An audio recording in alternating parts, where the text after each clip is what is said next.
seconds.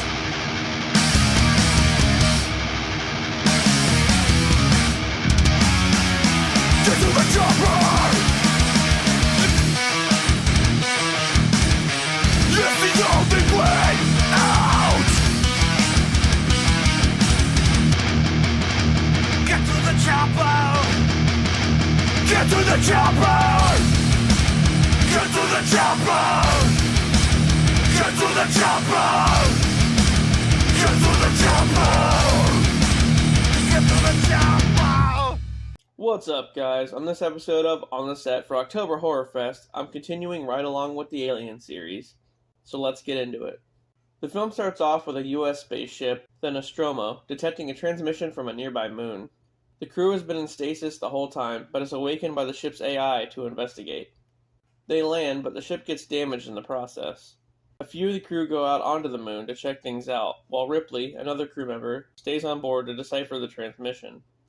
Ripley finds out that the signal's coming from a derelict alien ship, and of course, the crew decides to go check it out. Because, why wouldn't they? However, this causes the crew to lose contact with the Nostromo. Meanwhile, Ripley deciphers more of the transmission, discovering it to be a warning of some kind, but can't tell the others due to the contact being lost. Around this time, Kane, one of the crew members, finds a room filled with a bunch of eggs and decides to touch one, because, yeah, that's the first thing I would do. As to be expected, this causes a creature called a facehugger to jump out and attach itself to his face. So, just in case you're not familiar with these movies, the facehugger is only part of the problem. They need a human host to create the actual aliens. But, we'll talk more about that in a bit. The crew stumbles upon Kane and tries to take him back to the ship. However, Ripley denies them entry due to them being exposed to whatever it was on the alien ship. Yeah, smart move, Ripley. Fuck 'em. After that, Ash, another crew member, supersedes her and lets the crew back on board. They try to remove the facehugger from Kane's face, but stop when they realize that its blood is basically acid and can eat through not only Kane, but the entire ship. I mean, yeah, that sucks, but trust me, acidic blood is the least of their worries. A bit later on, the crew repair the ship's damage and head back to Earth. They find the facehugger laying on the ground dead, and Kane back up and around. So, that's not sketchy at all. Everything seems fine, but then he starts spazzing out and an alien bursts from his chest. Yep, like I was saying earlier, the facehugger attaches itself to humans and lays eggs in their chest, so humans are just the incubator for the aliens. You're welcome. The crew gets a bunch of weapons and goes after the alien, which ends pretty poorly for them all. One guy, Brett, finds the now fully grown alien and gets killed immediately.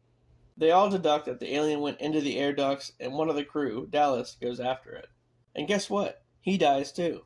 Actually using their brains for once, the rest of the crew want to flee the ship. But Ripley intends on forcing the alien off of it. Just then, Ripley finds out that the company they work for wants Ash to return the alien to Earth. So after a brief scuffle, Ash turns out to be an android programmed to ensure the creature's survival. So there's obviously some fuckery afoot here. And I guess the whole thing was planned. Being the only survivor, aside from one other guy, Ripley sets off the self-destruct sequence on the ship and has one final battle with the alien. She manages to open an airlock, almost sending the alien out into space. But it hangs on for dear life, climbing onto the engine's exhaust. Ripley fires the engines, blasting the alien into space. After that, she and the other guy, Jones, head into stasis as the ship heads towards Earth. The end. Well, this one's a classic. The original Alien's probably the best one. Sigourney Weaver's just great as Ellen Ripley. I mean, she's badass. And the alien was cool too. One thing I just can't seem to get over is the facehugger. It's pure nightmare fuel. Well, if you didn't like it either, don't worry because we have a lot more where that came from, and I'll see you then.